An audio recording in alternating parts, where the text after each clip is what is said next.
So, John D'Ambrosio, Chairman of the Ethernet Alliance. We're here at the Ethernet Alliance booth at Interop 2013. Mission of the Ethernet Alliance is to demonstrate interoperability to hasten or to speed up the adoption of Ethernet technologies. You're right.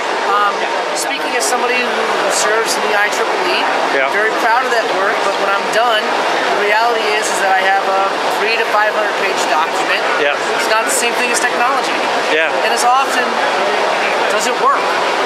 Right? And you know, while I'm very proud of that group, it's very hard to show somebody a standard and say, yes, it works. And the proof is here in front of you.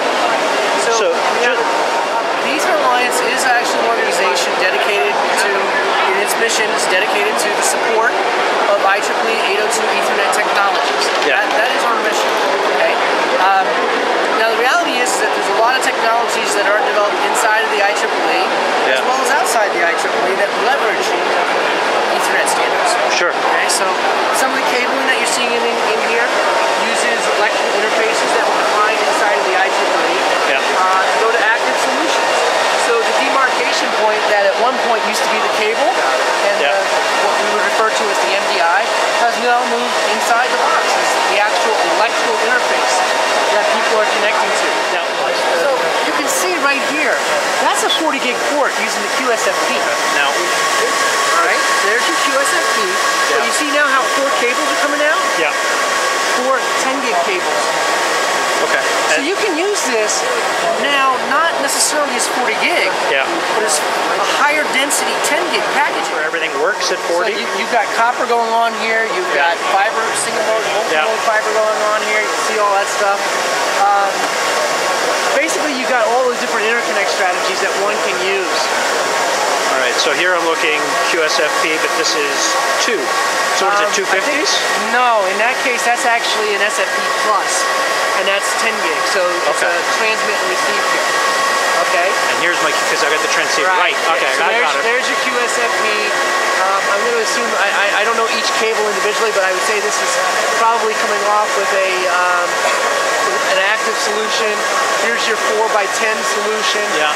And the only thing that I don't see here is RJ45, which RJ45 is on the other side. Right, that's what everybody knows and loves. So we can use everything. And that, you know, that actually is one of the very exciting things about Ethernet is that you have got all of these different solutions available to you. I think that's a very key point because there is a lot of different architectures out there. You know, what you didn't point out, what don't you see here from a 10 gig perspective? You don't see blade servers. I don't have a 10 gig blade server running right now. Right?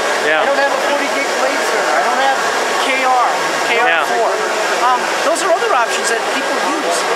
And we have. I mean, we've looked at some of the work that's come out from Penn State University, where they did some studies comparing the latency between InfiniBand and Ethernet, and depending on your configurations and what technologies and limitations you are, they get very close.